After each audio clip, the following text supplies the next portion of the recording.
Welcome to the Awesemo.com MMA DFS strategy show right here on Awesemo.com. Of course, I am Jason Floyd. As always, I am joined by the fighter Pete Rogers Jr. And this episode of the show, of the podcast, is brought to you by Monkey Knife Fight. We'll tell you about Monkey Knife Fight here momentarily. But Pete, happy Thursday evening. We come in off a here's how I described last week. DraftKings, can we please put late swap in, please? I don't have many requests in DFS. That's my only request right now, Pete, is can we get some late swap in MMA DFS? Yeah, I felt bad. I felt bad for anybody who rostered Chaz Skelly or Jamal Emmers. Obviously, if you rostered any of those guys, it was pretty unfortunate because you ran into just receiving a big fat zero. To nobody's fault. It just kind of some weird freaking accident and some incident of Jamal Emmers having back spasms before he was about to walk out. So I would agree that we do need some late swap. We need something in, to kind of help us in a situation like that. But I guess that's like similar to a late scratch in NBA. I mean, is there anything that they can really do for it? It's so random and so like odd to occur. It's probably not going to enforce a rule change. Look, both of us have seen a lot of crazy things in the sport. It's a very rare thing where one fighter is standing in the cage and the other guy doesn't make it out to it. And now the ring announcer, in this case, Joe Martinez, goes, fight's not happening, folks. I've seen a lot of crazy things in the sport. That is up there. That was by far my biggest surprise for what happened last week. But of course, we're going to break down this fight card coming up here. UFC Vegas number 20, as I mentioned right at the start of the show. Today's show is sponsored by Monkey Knife Fight. Their player prop based contests are easy to play and don't require the time commitment that other DFS sites require. In order to be competitive with Monkey Knife Fight, you are in charge.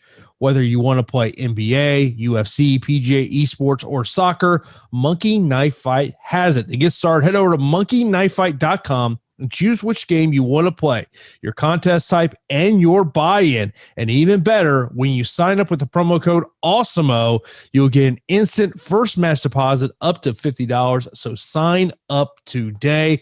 I was over on Monkey Knife Fight a little earlier looking at some of those various lines they have up there. So definitely you got to check out our sponsor there, Monkey Knife Fight. But Pete, let's get right into the action.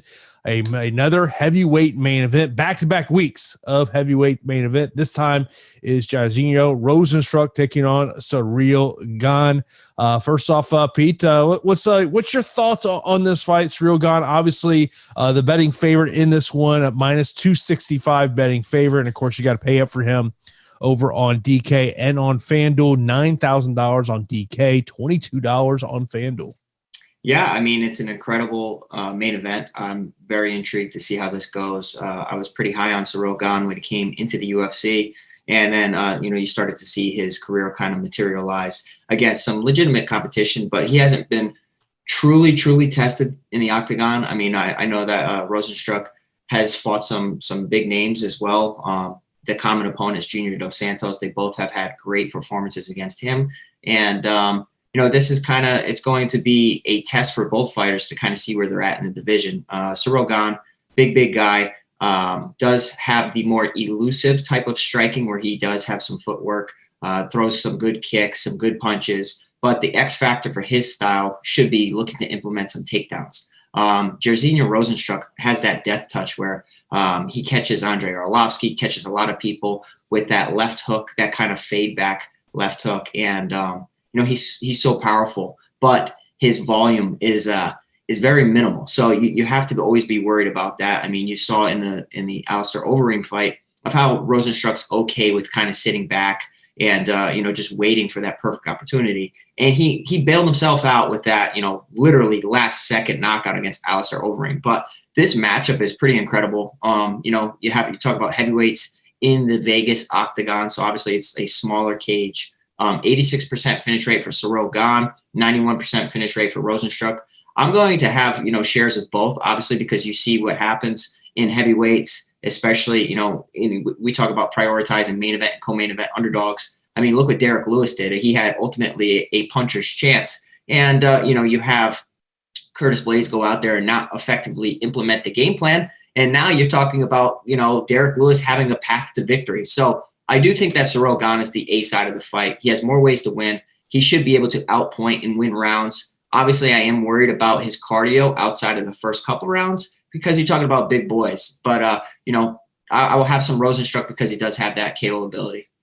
Yeah, I mean, we were talking about a little earlier today. I mean, I think the concern that I have is Rozenstruik of, potentially getting off to a slow start, which we have seen. We saw it in the Overeem fight, the first round of the Overeem fight. He only threw landed 5 strikes in that opening round. And against JDS, we saw a very calculated, I guess would be one way to put it. And of course, obviously that's coming in off that knockout, the feet that he had against Francis Ngannou. But you brought up a great point to me earlier, Pete, and I want you to talk to our audience about it, about the potential of could Ciryl Gane wear down if this fight, say, hits 3rd, 4th, and 5th round. Yeah, I mean, it's crazy to think that, Ciryl Gane, I mean, up to this point, he's shown excellent cardio, but it's based off of not having much resistance, right? So, like we've seen Rozenstruik at times. I meean, it's hard to say that Rozenstruik's had more resistance, but he has in a way, just because he's fought more opposition in the octagon. Tanner Boser is probably Ciryl Gane's, toughest fight because he had to make some adjustments in that fight, in that bout. You see what Tanner Boser has done as of late.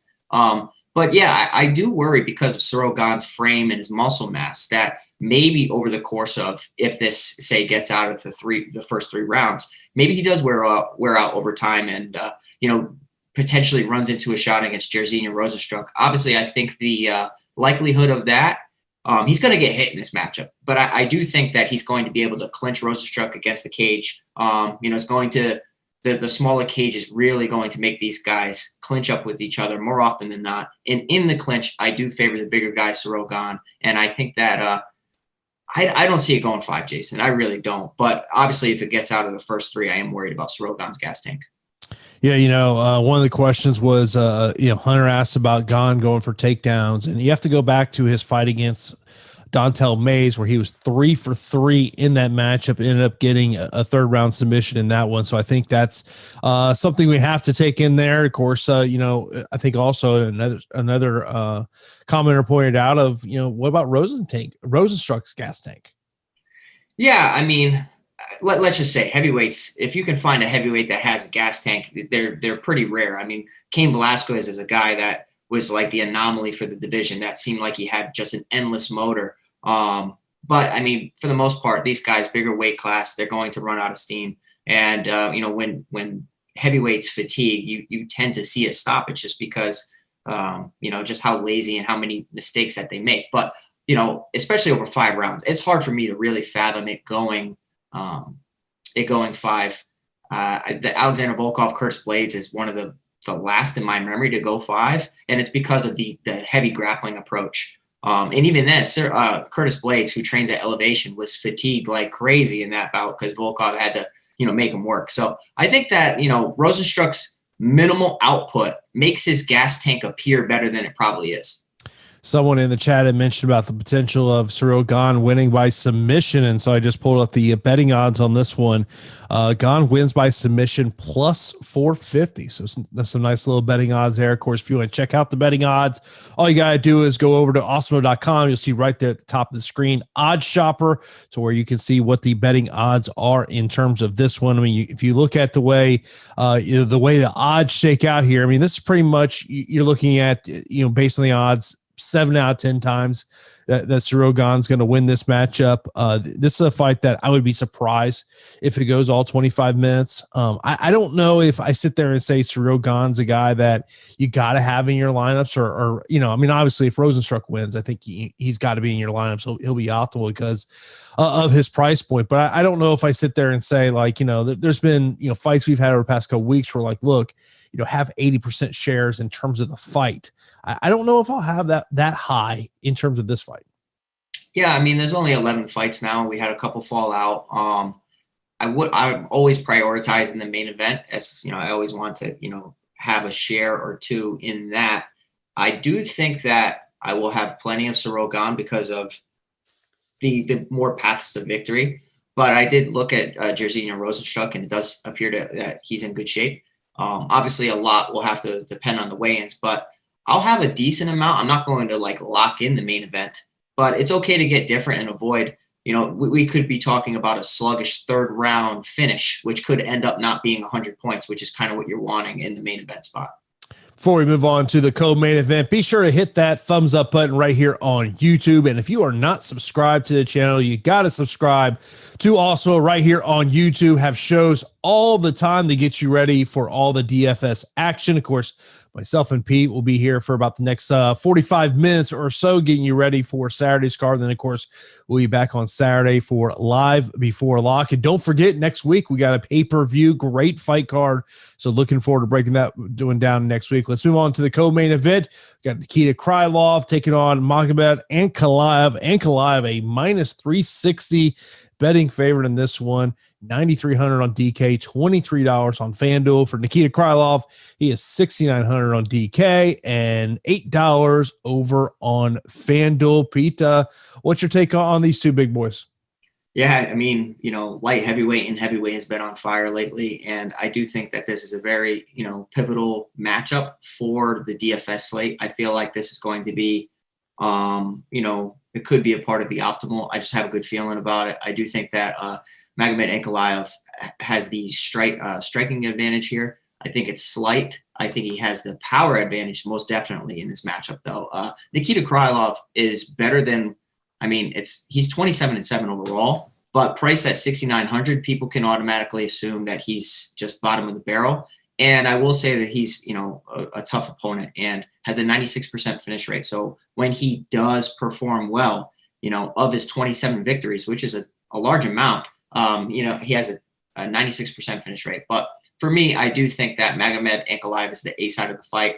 And, I think he's a rightful minus 300 favorite. I think that he has the power. I think that he can clip and hurt Nikita Krylov here. I think he can match the wrestling and even dictate where the fight goes if he wants. Like if things get tricky and it's a close round, he can take down Nikita Krylov. Nikita Krylov off of his back is, not so dangerous. I'm always worried about Nikita Krylov, sweeping, getting top position, starting to rain down some ground and pound. He had a great performance against Johnny Walker, but I don't think that he's going to be able to replicate it here against, Ankalaev. I think that I'll have plenty of shares here, and Ankalaev in the UFC 5-1. Crazy to think that, the dark cloud kind of hovering above him always is that loss, that kind of like mental lapse to Paul Craig. And I will say that Paul Craig has a good ground game, but a guy like Ankalaev really shouldn't have slipped up like that. So it kind of does worry you. It worries me. So whenever I see Ankalaev here as a large favorite, and I know that Krylov has a good ground game, I have to kind of just like pause for a second and think about it. I'm going to have some Krylov. Like I do favor Ankalaev pretty heavily, but I don't think that, Krylov at 6,900 to catch Ankalaev, whether, he's fatigued after, let's say 2+ rounds or something late. I don't think that's crazy. But the most likely scenario is Ankalaev gets it done pretty well. And 3 of his wins in the UFC, and when I'm saying Ankalaev, have come in the first round. One of those was a 38-second win, the first matchup against Ian Cutelaba. Of course, we know kind of how that one played out there. You look at his other wins in the UFC, decision wins against Abreu, a third-round TKO win against Dolce. You mentioned about that loss that he had there with 1 second left in the fight against Paul Craig, and Paul Craig does have for a reason. That's like Paul Craig's thing. He has a ability to pull it off. But you mentioned about with Krylov, he's a finisher. I do think this is I think there's a couple of fights on the card that I think you really have to be looking at in terms of your GPP lineups. I thought William Knight and Alonzo Menifield was going to be one of those fights. Of course, that fight not taking place due to COVID. The matchup now going to take place on March 27th. I did see, I don't know if you saw this, of Tyson Chartier, the manager for William Knight, had a great gif of got to Vegas yesterday, right back to the airport to head back home. Hey, it's getting pushed back. I'm happy we don't have to break it down this time, because I do feel like that's a pretty difficult matchup. Talk about, I don't know, just it's a crazy matchup. It really is. So, we'll have to see and see if that fight actually does happen down the road. Yeah, schedule will take place there on March the 27th. Of course, if you want to get access to all the premium tools and content we have over here at Awesemo.com, you got to sign up for an Also Plus weekly pass for $29.95. That gives you full access to all the premium tools and contents we have, such as player projections, ownership projections, and our premium Slack channel where you can sit there and talk to myself and Pete in there inside our MMA channel. And of course, if you're just looking for an MMA weekly pass, you can get that for $8.95. And we do have a promo going on this week over at the site for college basketball, just in time for March Madness. Yeah, March Madness is almost here, and our college basketball DFS projections are now behind the paywall, and you can access those for half off the first week when you use the promo code COLLEGE. That's $4.98 for your first week of college basketball DFS. This offer is valid through Sunday, February 28th. That is this Sunday. So stop guessing, start winning. Join Awesemo Plus today. Of course, that's how I help develop my lineups every single day using those same projections that have made Alex Awesemo Baker the number one DFS player in the world. As it's a part of my when I'm building my 20 max, Alex's projections is a great tool that I have. I do hand build lineups as well, but last week the hand build did not doing very well. It's, when I had Jamal Emmers in, I think 80% of my hand builds, that didn't work out too well. Yeah, and then you add on top of that what should happen just not happening. And that's the sport of MMA. What should happen, and you can watch all the tape you want, and what should be happening, like the better fighter doesn't always win. It's the most frustrating part about this this sport. I mean, how many times have you mentioned on the show? I mean, look, you can break down the fight perfectly. One punch, one knockdown, and it completely changes it all. You look at Julian Rosa last week landing that flying knee knockout. I talked to Julian Rosa today, and the thing that he told me, he had that thought of starting the fight that way. He said, I very much thought of the Jorge Masvidal thing. He goes, well, my game plan was to take the fight to the ground. Well, he didn't have to. Talked to John Castaneda a couple of days ago. Told me the same exact thing. Plan was to take the fight to the ground. But, he chin checked Eddie Wineland, and he gets the knockout. So it just tells you what it is. And we always know women's MMA, armbar from guard is always a possibility. Well, that's a great transition there, Pete. Let's talk a little Montana De La Rosa and Munhoz Silva here. $8,400 for Silva, $7,800 for De La Rosa, $16 for Silva on FanDuel, $14 for De La Rosa. I guess here's this is, I think that breaking down this fight, Pete, I think is pretty simple. If the fight stays on the feet, you favor Silva. But if De La Rosa can somehow make this a jiu-jitsu game, armbar for guard has got to be in the playbook. Yeah, as I almost die on stream. Excuse me. I will say that, let me preface this by saying that I'm not in love with either one of these fighters. And I will say that it's a low-level women's MMA bout in the UFC. And I'm not really impressed with either one of them. I think that Mayra Bueno Silva, she's limited. She throws a good low kick. She's good off of her back, and that's kind of bailed her out in some of her fights. I will say that De La Rosa has, improved her boxing, and she's tough. She proved her toughness in that Viviane Araujo fight.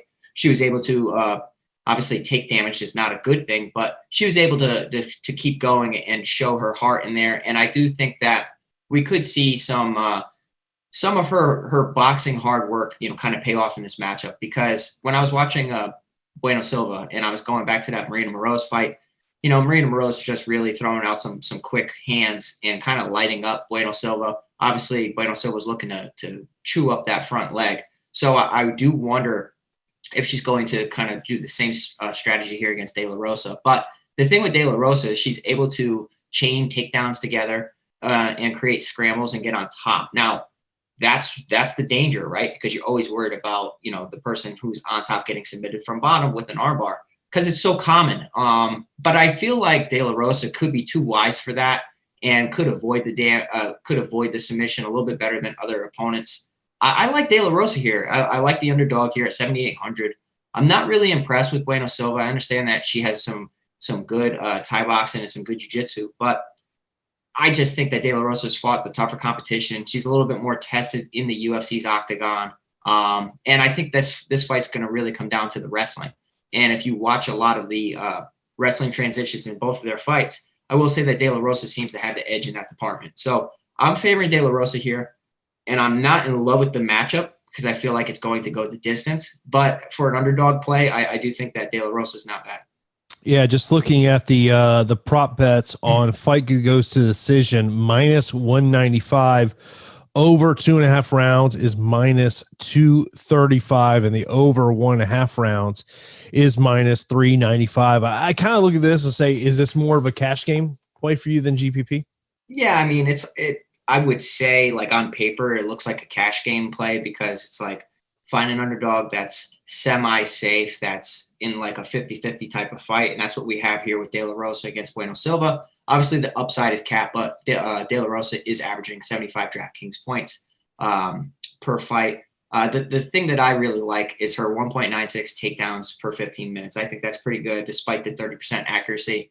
I think that she's just going to press a pace, can match her in the boxing department, can probably have the advantage in the clinch, and has to avoid the knees up the middle because, Bueno Silva has good Muay Thai. But I think that she's going to win the wrestling transitions or the scrambles. And I think Bueno Silva can almost accept takedowns sometimes, like a lot of jiu-jitsu practitioners do. They accept the takedown because they're comfortable off their back. It's not like a, hot lava situation where they don't want to be put down there. They're like, okay, now I'm down here and I'm going to start to chain my submissions and work towards, getting a finish.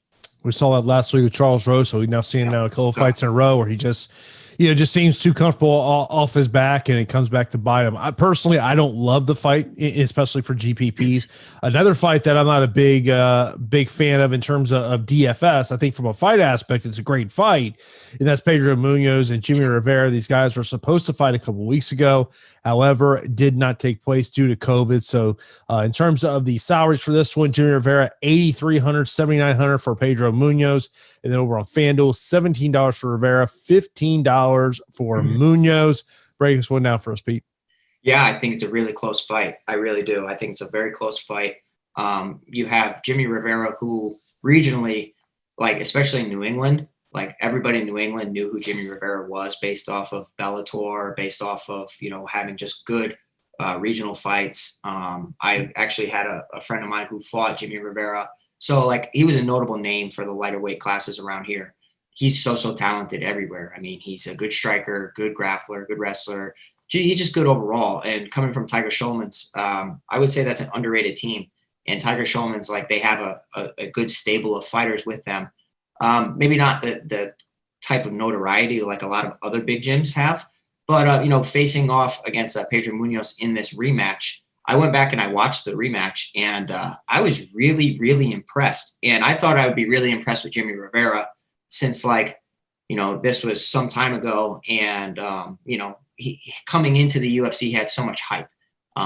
But I was actually really impressed with Pedro Munhoz. And I think, at this point, Pedro Munhoz could be a guy that, like, a lot of people have kind of, like, written off in a way. Like, he just dropped the fight to Frankie Edgar. And now you just saw Frankie Edgar kind of get knocked out really bad against Sandhagen. But I think it's a close fight, and a lot of Jimmy Rivera's fights go the distance. And on the feet in the fight, they were going tit for tat. Rivera was catching him early and was having a really good round one.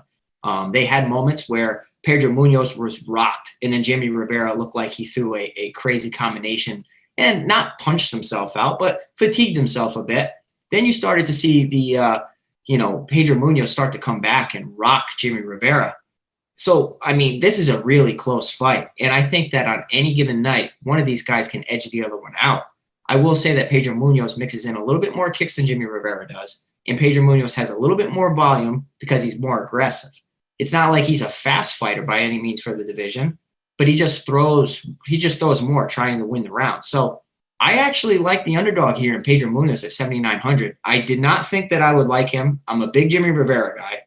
But after really watching the first fight and then, like, every fight after this, I think, like, going up against Frankie Edgar and arguably winning that fight has prepared you pretty well against Jimmy Rivera. So I think that Pedro Munhoz could surprise people here at 7,900. I'll split my exposure. It's a fight that I'm kind of tempering expectations, like you said, based on the chances of it going the distance. But I like the underdog, 7,900. Their first fight was 5 years ago, and of course, both these guys have evolved as a fighter. But if you want to just look at the stats from the first fight, 98 total strikes for Jimmy Rivera, 96 significant strikes, 67 for Pedro Munhoz, total strikes, 66 significant strikes. But I think the stat that really jumps out to you, and I think this would be obviously, if this happens this time around, is more the FanDuel side of things.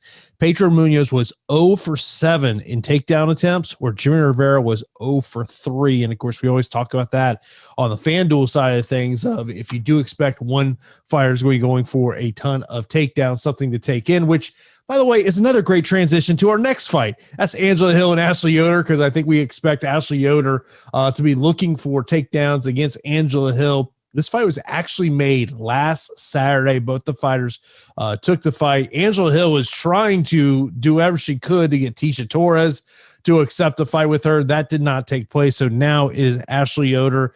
And you got to pay up for Angela Hill in this spot, 9,200. I get the question has got to be with Angela Hill is, if this fight goes 15 minutes and it's not a stoppage win for Angela, how does she pay off her price? Yeah, I mean, it's hard to say. I mean, she has a crazy high volume, 5.7 strikes per minute. Obviously, Hill will have to defend the takedown attempts from Yoder. In a full training camp, Angela Hill against Ashley Yoder, who would you be favoring? I would be favoring Angela Hill quite a bit. Mm-hmm. But I think the X factor here is that this fight is on relatively short notice, and you don't really know how the training has been for either one of them. You talked to me before the show, and you're like, what happens if Angela Hill was just preparing to get a Tecia Torres type of fight, and maybe she was working predominantly just her striking. Now she's having to fight a grappler. I'm sure over the years, and especially Angela Hill from their first encounter, she has improved quite a bit. And I will say Angela Hill, she's not susceptible as much as she used to be. A little bit more well-rounded, has a high volume. I don't know if she'll be able to pay off that 9,200 price tag. Crazier things have happened. She could be going out there to look at, to make a statement off of Yoder here, to really get that fight that she wants. I will have plenty of shares of Angela Hill here at 9,200. Yoder is one of the fighters that I don't really think that she has a great path. She has a path to victory. I just think it's very unlikely.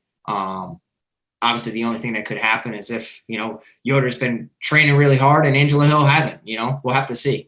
Yeah, I mean, I think the path to victory for Yoder is getting the fight to the ground. And you think about that fight that Angela Hill had recently against Claudia Gadelha, where Gadelha, was able to get the fight to the ground the first round, but she could not, Hill was able to stop the takedowns in the second and third round. And I mentioned this point to you because we've talked about the new DraftKings scoring system and its effect on strikers. If you are a Angela Hill backer in this one, the fear I think you have to have is what happens if Ashley Yoder can make this a clinch type fight, and all of a sudden you're only getting 0.2 strikes for Angela Hill because they're not considered significant strikes. I think that's got to be a concern if you're going to roster Angela Hill. Yeah, I mean, I think that whenever a fighter's clinched or whenever a fighter's taken down or they're facing a wrestler, their upside could be capped in a way because of, just the control time or just the time that should be spent throwing strikes. They're not able to accumulate points. So like Hill, like you speak of, is a great FanDuel play based on how many takedowns she's probably going to have to defend. But that's a worry, and a fight's a fight. I kind of just like to pick the sides that I like and see how it happens and how it unfolds. Because let me tell you, a lot of times fighters have game plans. Those game plans get thrown out the window 90% of the time as soon as you get hit in the face, and you're off of instinct right there.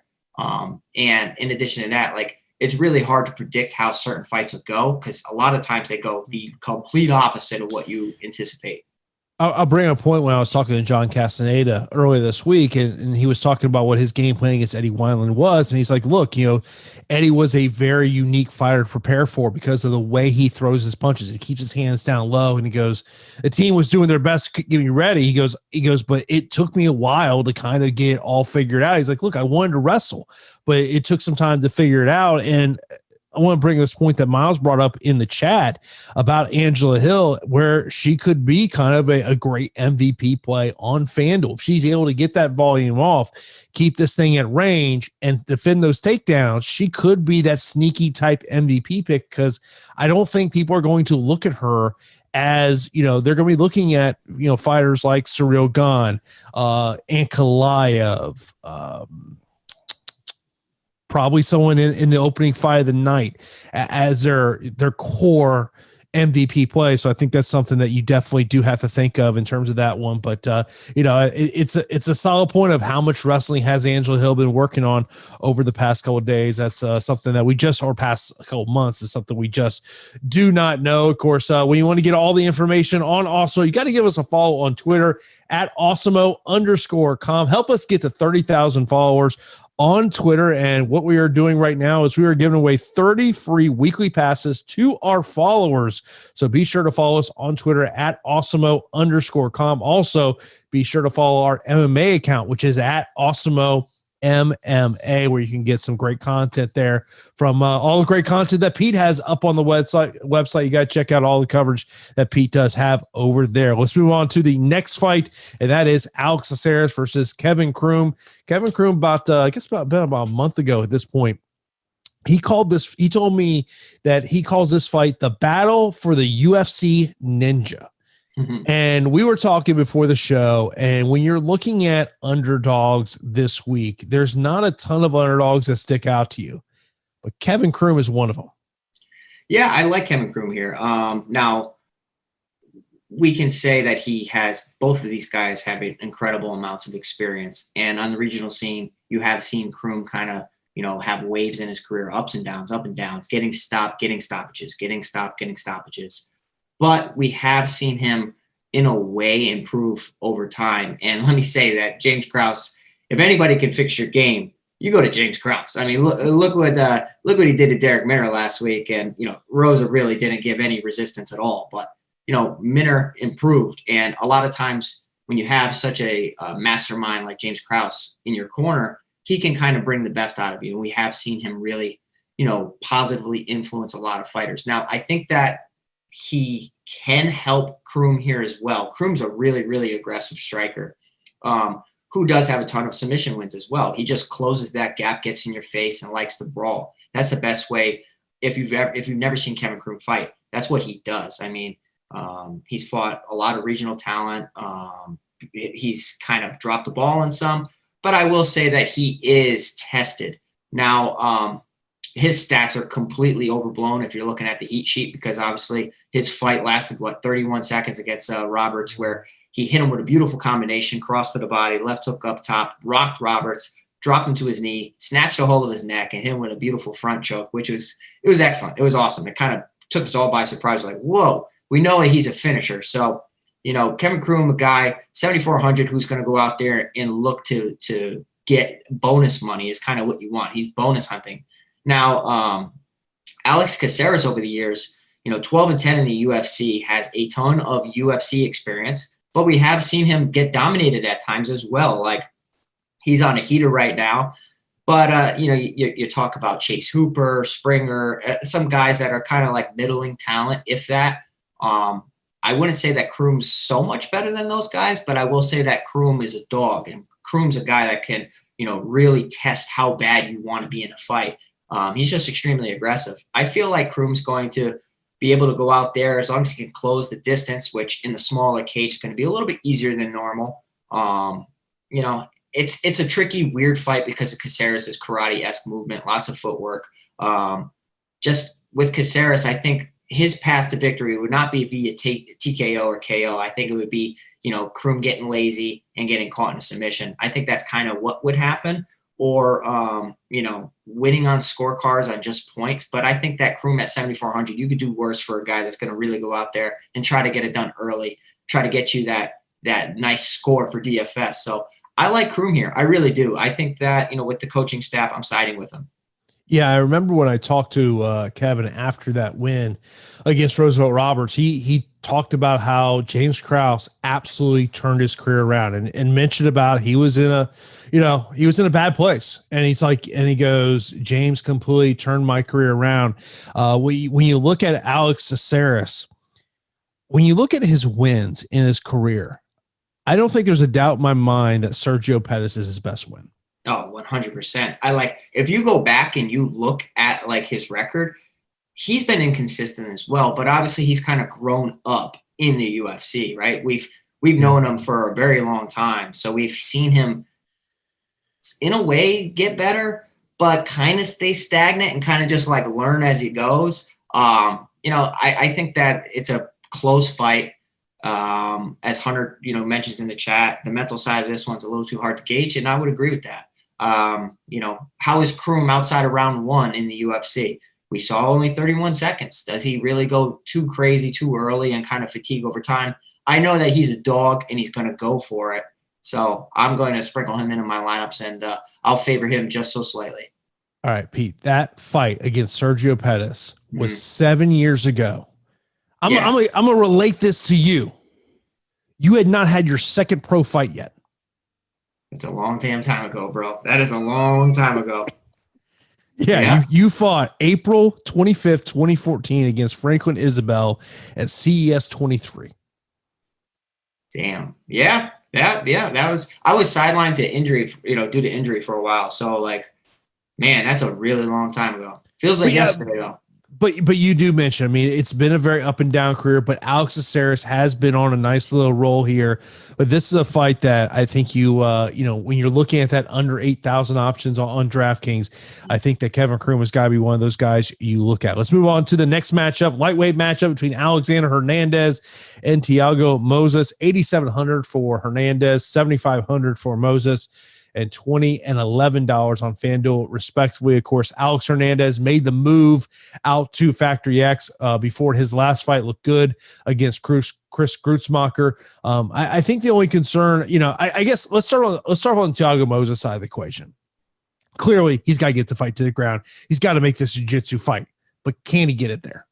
Yeah, I'm hearing people say that he needs to get it to the ground, I don't really know if he needs to get it to the ground. And I know that he's a decorated Brazilian Jiu-Jitsu guy, comes from a great camp. So obviously, his strength is on the mat, and he was getting lit up by Michael Johnson. Like, let's not like forget about that. He was completely getting lit up. But I thought that Thiago Moises had a good account of himself against Bobby Green. Still didn't think he won the fight, Jason, but he did look good and improved in that bout. Like, I thought that he had no shot going against Bobby Green, but it's Bobby Green who allows all of his opponents into the fight. Okay, he's fighting Jason Floyd. Guess what? Jason Floyd's tied 1-1 going into the third. I will say that Thiago Moises can match Hernandez in some aspects, but the new Hernandez we saw, like the Hernandez 2.0, looks like a guy who's super motivated. He seems to have a different aspect on MMA and seems to have calmed down and kind of started to really find himself. And he looked like a very methodical striker out there. He has good wrestling, good jiu-jitsu to rely on. So if this fight hits the mat, I don't really know who truly has an advantage. We did see Alexander Hernandez pick apart Chris Grutzmacher. So I just don't know over 15 minutes who will truly have the edge here, because they've both been inconsistent, but both are coming off of easily their best wins. Well, not for Hernandez. The debut against Beneil Dariush can't get better than that. But he looked so much improved, and that was probably his second best win.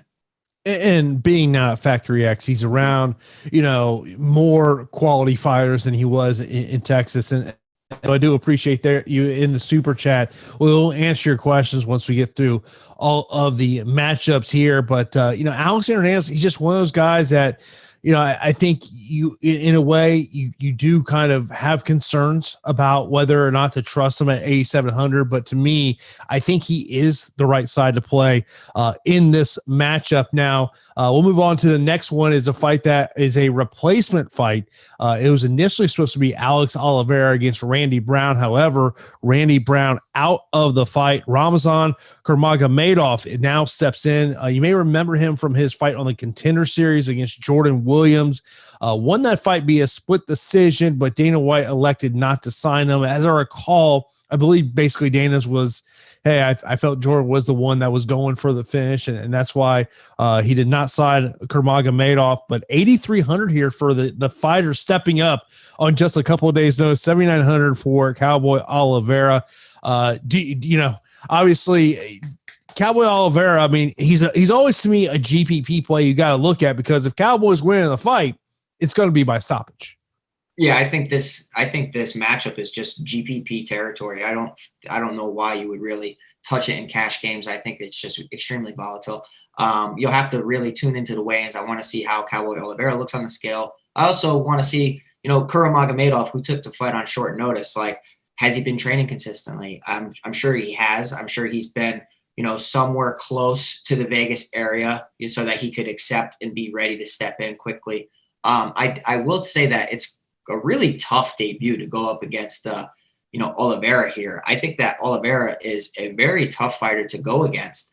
Over the course of the years, we have seen him, decline in a way. He is 11-7 in the UFC, but he brings it early, and he's so physical for the division. He just kind of tapers off as the fight progresses. So I think that could be, a slight edge, towards Kuramagomedov is, if Oliveira fatigues, or if Oliveira can't land a shot or even land a takedown, because I don't think that he's going to be able to out wrestle Kuramagomedov. I think Kuramagomedov will have the advantage in the wrestling, a slight edge in the striking. It just depends on the experience and the debut of Kuramagomedov. Like, how is he going to perform like himself? Or is he going to perform like a 50% version because the nerves have gotten the best of him? He's taking it on short notice with maybe no camp at all. So this is a big X factor, Jason. But I really think that Kuramagomedov is a talented fighter, undefeated for a reason.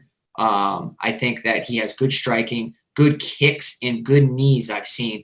So he can really pick his legs up or his knees up and sneak one up there against Oliveira and maybe make him quit in some stage or get takedowns to solidify rounds. But it is a very difficult fight. And I think on Saturday we'll have a clearer answer of who we're siding with. But for now, I do think Kuramagomedov is the side that I will be backing, as long as he's like 100%. You know what I mean? I think that he can have a decent showing here. Yeah, to me, Randy Brown was going to be someone that I was probably going to be targeting on this card. I liked him in that spot, but however, that is not going to take place there. But it's like the question we had last week was, who are the fighters stepping up on short notice? And it's Kuramagomedov. He is the guy this week stepping up on short notice. Well, at least as we do this show. I guess I have to kind of preface that out there. But of course, we appreciate everyone here on a Thursday night. Watch us live right here on YouTube. Be sure to subscribe to Awesemo right here, where you can watch all of our shows. And of course, you got to hit that notification bell so you know when a new show is live here on the channel. And if you like what you're hearing, be sure to smash that thumbs up button. That really does help us out a lot as well. Move on next up to a female matchup. That'll be Alexis Davis versus Sabina Mazo. Sabina at 8,900, Alexis 7,300 over on FanDuel. $19 for Mazo and $9 for Davis. What's your take on this one? Tough fight for Mazo because she is facing a veteran. But I mean, let's be real. Alexis Davis is 36 years old. Sabina Mazo is on the up, whereas Davis is on the decline. So despite Davis being like a staple for women's MMA over the years and fighting like the who's who, she's fought some legitimate competition. If you go back into her record and you look, she's fought notable name after notable name. And, she's 6-5 in the UFC because of it, 19-10 overall. Big step up in competition for Sabina Mazo. But at this stage, I will think that Sabina Mazo, she has the edge in the striking, pretty clear there. I mean, 7.1 strikes per minute, high output. She throws a lot. And she has good Muay Thai, good knees, good punches, good kicks, lots of head kick wins on the regional scene. But it's the grappling, right? Like, I wonder if she's taken down and controlled, or even against the cage by Alexis Davis, who's a veteran, going to close the distance in the smaller cage and look to, eliminate getting hit in the face. I would imagine at times Davis has, encouraged the striking exchanges with her opponents. But I think the smart path to victory here is, put Mazo on her back and try to get some rounds and win a decision. Davis, you could do worse than Davis at 7,300. I'll have some exposure. Like, I feel like this card is like, tweaking the optimizer a lot and splitting your exposure to a lot of different underdogs that you think are in good positions. There are very few that I'll write off on this card, just because I think that, a lot of these matchups are close. I will say that Sabina Mazo at 8,900, hefty price tag, but I do favor her in the fight. All right. So, I got to point out what the prop bets are here. Oh boy. Over 1.5 rounds, Okay. minus 675. Over 2.5 rounds, minus 400. Fight goes the distance, minus 335. Now, let's say you think Sabina Mazo is going to win by finish here. Mazo by TKO KO plus 615, by submission plus 815. And if you just want to take her to win inside the distance, plus 410. I think that should tell you exactly what the betting public thinks of how this fight is likely going 15 minutes. Wow. Yeah. I mean, if it goes 15 minutes and with Sabina it stays on the feet with Sabina Mazo's, her output, I think that she could really come close to having a high performance here, even at 8,900, and with the new, scoring system, just because of how many strikes and how many of them will be significant. So she'll definitely be a name that I circle. And Davis is, she's an okay dog to include in some lineups. Now, if you ever do miss any of our strategy shows, they are a part of the Awesemo Podcast Network. Just go to awesemo.com/podcast to find the links for the podcast that you are looking for. And be sure to leave a 5-star rating on the podcasting platform that you are listening to the show on. And what we got going on for when you do that, you got a chance to win a free month of Awesemo Plus Platinum.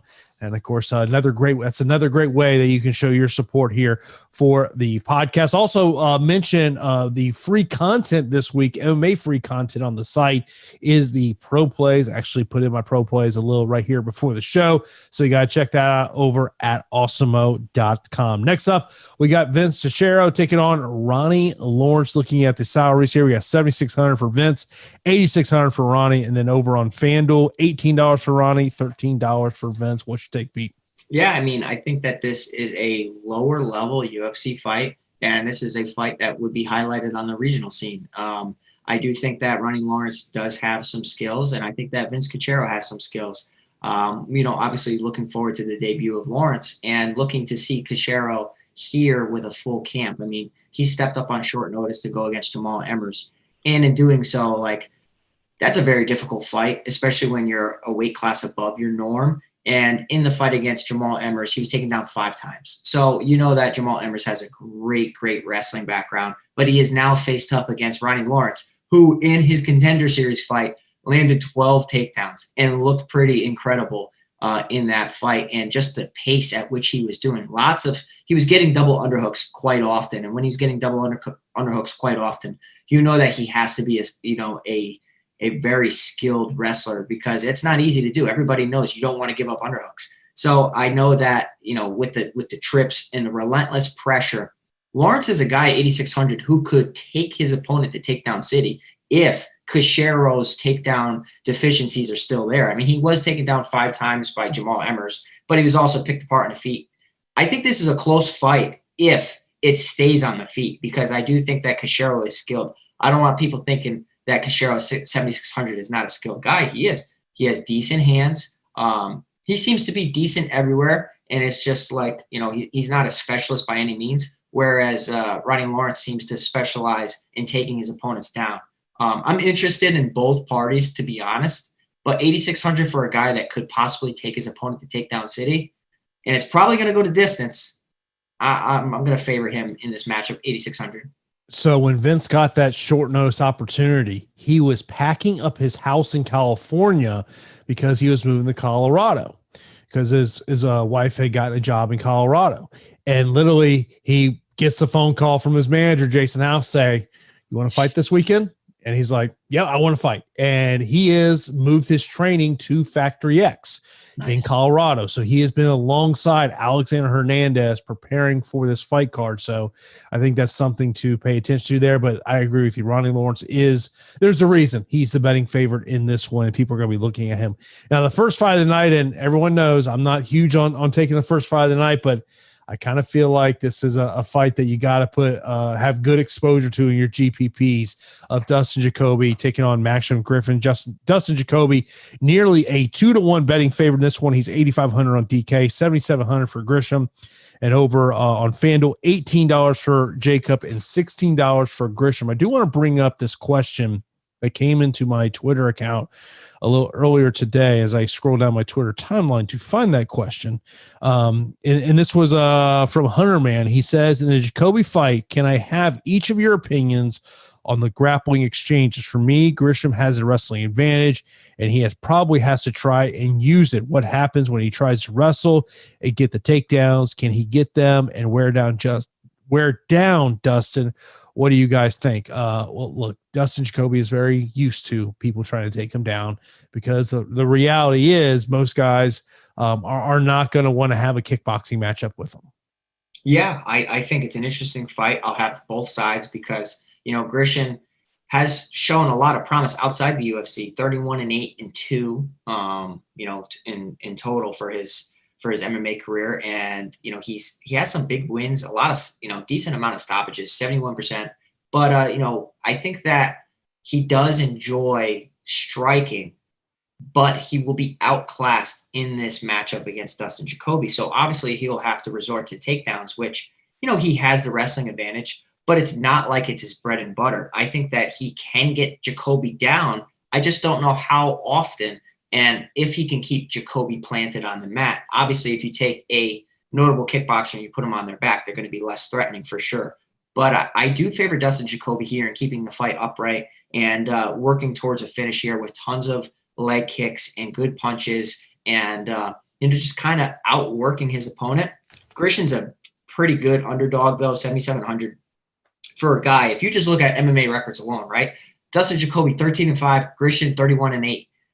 If you were just looking at the MMA records alone, you would say, I'm siding with the guy who's 31-8. He's got nearly 40 fights. You know what I mean? So I can't blame you if you feel like that. But I do like Dustin Jacoby. I think that he's really kind of transformed into a very well-rounded mixed martial artist. And even if he's not like patched up his weaknesses, his strengths are so strong that I think that he can cause a lot of people problems. And then when you're talking about Grishin, who's going to be taking some damage from Jacoby, can he still perform and take his opponent down after, receiving, I don't know how many strikes. So it's an interesting fight. I do think that this fight could be optimal, Jason. And it kind of sticks out to me on the card as a fight that I will be targeting. And yeah, I mean, look, when you talk about Dustin Jacoby, he's got an additional 18 kickboxing matchups as well. So a total of 36 professional fights here. I think, but this is a fight in terms of your GPP. I do believe that you got to be looking at this one. But look, for me, if Grisham's going to, him taking the fight to the ground, I think is his path to victory. Dustin, it's about keeping the fight on the ground. By the way, another Factory X fighter on this card, so something to kind of pay attention to there. Multiple guys all getting ready. Let's get right into our straight up fight picks before we get into some questions. I'll go down my picks and then Pete will give his. I'm going to go Gane, Ankalaev, Silva, Rivera, Hill, Croom, Hernandez, Oliveira. Don't feel good about it. Mazo, Lawrence, and Jacoby. Okay. Non-DFS related. I'm going Gane, Ankalaev, De La Rosa, Munhoz, Hill, Croom, Hernandez, Kuramagomedov, Mazo, Lawrence, Jacoby. We'll get over to Samuel's super chat. We'll get some questions in here before we get out of here on this edition of the DFS Strategy Show. Of course, be sure to hit that thumbs up button and make sure you're subscribed to Awesemo right here on YouTube. Samuel with his usual questions. top 2 cash, top 2 GPP, top 2 live dogs, inside distance favorites, top 2 MVPs, top 2 champions, and who will break the slate. Let's start off with the cash question in that one. To me, as I look at it, I look at Ankalaev, and my number 2 I think is pretty tough in terms of this one. It might be Mazo. I would say for cash, I would probably say Ankalaev and Gane. It's going to be tough to have so many heavy favorites in your lineup, but I do like that quite a bit. In terms of GPP, I think you got to be looking at that co-main event. So I do favor Ankalaev in that one. And the other GPP, I think it's got to be the first fight of the night in Dustin Jacoby. Yeah, I think that the Ankalaev Krylov fight, and I will say, man, might be the Caceres Croom fight too. Yeah, that's no way. Top 2 live dogs. We've talked about Kevin Croom as a live dog there, plus 162. I think in terms of other live dogs to maybe sit there is maybe it's Montana De La Rosa. Yeah, I like Montana De La Rosa. I also like Pedro Munhoz quite a bit. Kevin Croom. That's kind of outside of DFS related. That's just DFS related. Those are the ones that I'm looking at. Inside the distance, I think it's, you look at main event, co-main event. I think the other one, I would probably look at Alexander Hernandez as well. Yeah, I feel like that's a sneaky fight too. That fight could definitely end early. Top 2 MVPs over on FanDuel. I mean, look, you're going to have to pay up for Ankalaev. You're going to have to pay up for Ciryl Gane. I mean, look, everyone's going to be looking at that main event in terms of MVPs. I mean, look, I think Angela Hill is a very sneaky MVP, but man, you're going to have to pay up there for $21. But I think you got to look at someone like a Jacoby at $18, Alex Hernandez as 20 as some top plays there. I like Hill quite a bit, and I will say Ankalaev. Looking over at Super Draft in terms of their champions, ones that stick out to me, Ankalaev at 1.5 times. I think you got to look at Kevin Croom as well at 2.2 times. And another one that I would throw out there is I think it's got to be Dustin Jacoby at 1.75 times. What's Angela Hill at? She is 1.5. I like that. Yeah, so there's definitely some ones over there. Who can break the slate? Well, I will say that a lot of people, who's going to be written off? Obviously, Jairzinho Rozenstruik, if he wins, he's most likely winning via finish, so he can definitely break the slate. I think that Krylov can break the slate as well. I would say Alexis Davis, people are going to write her off. Yep, I definitely would agree with that. Yoder too, right? Like if Yoder does anything and takes her down, like she could break the slate in a way from making Angela Hill not be optimal. I just don't know if Yoder would actually have a good score. Yeah, I'm with you there. In terms of that one, just kind of want to go down some questions that maybe we had not gotten into before we get out of here. Don't forget, Live Before Lock coming up on Saturday at 5 p.m. Eastern time. So we'll be here to take you and get you ready for UFC Vegas number 20. Of course, be sure to check out all Pete's coverage over at Awesemo.com. Miles says, do you guys see Alex Caceres as a good leverage play? I think it's a leverage play. I think that it's termed correctly because you know that a lot of people will be on Croom. But the problem is if Croom comes through, obviously you're not going to have good lineups. The thing with Caceres is just kind of like, if he wins, does he score well? Like he got a decent score against Chase Hooper, but like outside of a submission finish, I don't really see how he can actually get a really good score, especially with the new scoring system. I want to mention this question over from our Slack account from Matt. He said, and this is not relation to the fights on Saturday, but he says, who wins the 4-man heavyweight tournament we may see? Romanov versus Espino and Aspinall versus Dawkins. God. You won't know what to do. Romanov beats Espino. Yeah, Espino's out. See you later, Espino. Aspinall versus Dawkins is an interesting fight. No, it's Aspinall. Aspinall gets rid of Dawkins. And then it's Aspinall against Romanov. I love how our listeners know how I hate heavyweights. I really do. It's like my least favorite weight class. But this new wave of heavyweight MMA is really intriguing to me. And it's Romanov against Aspinall. I think Aspinall wins, man. Yeah. Thomas asking about weigh-in commentary after it's all over. You can go to Awesemo.com. You can see what Pete writes after the weigh-ins. Yes, sir. That is right. Then we'll leave on this. Matt goes, how stoked are we for next week? Very much so. It's a great fight card. I was actually looking at it right before I did my podcast on Wednesday. I was like, damn, that's a great fight card, top to bottom. I honestly, I'm week to week right now, Jason. I haven't even really looked for it or looked at it. But I know that the headline is awesome. Let's just say this. Dominic Cruz versus Casey Kenny's on the prelims. Yeah. Wow. Yeah. Wow. Either I'm old or the mighty have fallen. Don't say a little bit of both. Don't say it. No. Well, first off, you're way younger than me. First off, so I can't say you're getting old. True. Good. I turned 40 this year, so yeah, you are way younger than me. But we will be back here on Saturday for Live Before Lock. Of course, keep it locked here to Awesemo all day long. Of course, come on Friday, we'll get you ready for the NHL, NBA, everything going on in MMA, DFS. As always, appreciate everyone that tunes into the strategy show. We will see you on Saturday for Live Before Lock.